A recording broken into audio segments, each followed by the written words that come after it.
There are some birthdays we celebrate with noise and laughter. And then, there are birthdays we simply endure. This is a story about one of those quiet birthdays, the kind that slips by almost unnoticed, the kind that arrives softly and leaves something behind. It was a mild Thursday afternoon in early spring, the kind of day when sunlight feels gentle instead of harsh. Inside a small neighborhood cafe, sunlight streamed through tall windows, falling across polished wooden tables and simple chairs that had seen years of conversations. At a table near the window sat Officer Margaret Maggie Collins. Maggie was 43 years old. Her dark hair was pulled neatly back. Her navy blue police uniform was pressed and tidy, as it always had been during her years on patrol. A silver badge rested over her heart, but she no longer wore the uniform the way she once had. Her wheelchair was tucked close to the table. 2 small candles flickered on top of a simple white cake. No balloons, no family gathered around, no music, just Maggie and the quiet hum of the cafe. A year earlier, Maggie had been the kind of officer people trusted without hesitation. She had worked traffic accidents in the rain, calmed frightened children, and once carried an elderly man from a burning apartment. She had always believed in showing up for people on their worst days. Then one night, during a routine stop, everything changed. A crash, metal folding like paper, sirens layered over sirens. When she woke up in the hospital, the doctors spoke gently. The injury to her spine would leave her paralyzed from the waist down. At first, people visited often. Flowers filled her hospital room. Fellow officers stood awkwardly by her bed, promising to come back soon. But life moves forward. It always does. By the time her birthday came around the following spring, Maggie had returned to light desk duty. She told everyone she was fine. She told her sister not to cancel her vacation. She told her coworkers not to fuss. "I'll just grab a small cake," she had said with a smile that didn't quite reach her eyes. And so here she was, alone. She stared at the candles for a long moment. Her fingers rested quietly in her lap. The truth was, she didn't miss the parties. She didn't miss the noise. She missed the feeling of being needed. Across the cafe, the front door opened with a soft chime. A tall man stepped inside, holding the hand of a little girl who couldn't have been more than 7. The man was somewhere in his late 30s. He wore a charcoal sweater over a collared shirt, jeans slightly faded at the knees, and the look of someone who had learned how to carry both responsibility and tenderness at the same time. His name was Daniel Harper.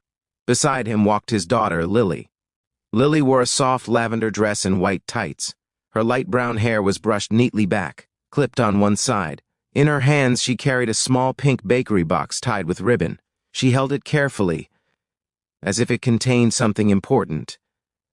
Daniel had been raising Lily alone since her mother passed away 3 years earlier. He had learned to braid hair by watching online tutorials.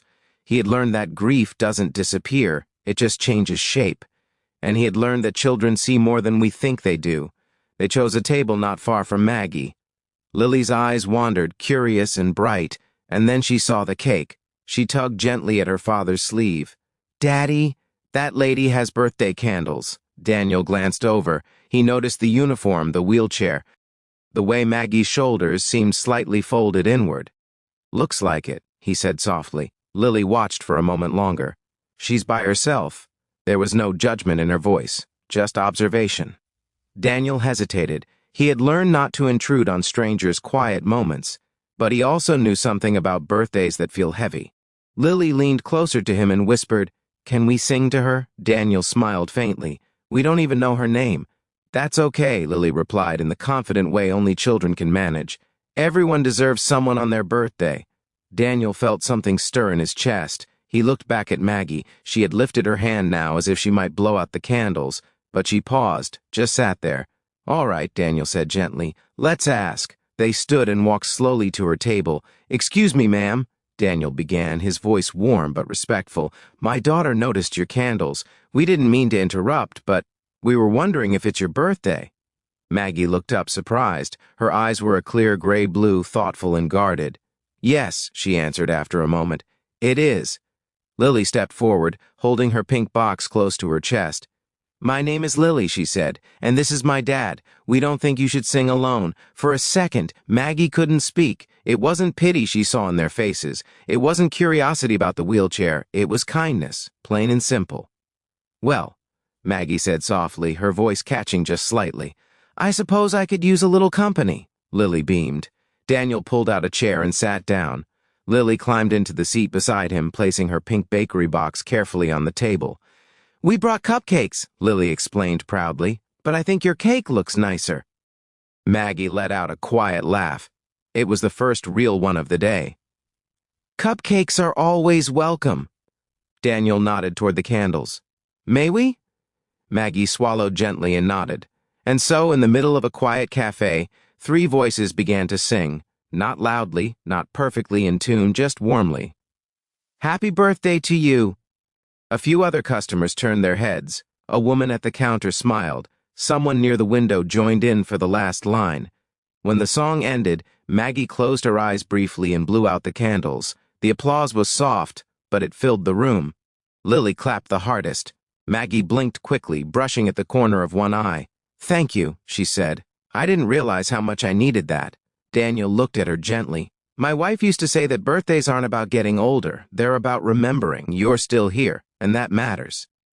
Maggie studied him for a moment. She saw the quiet steadiness in him, the way Lily leaned naturally against his arm.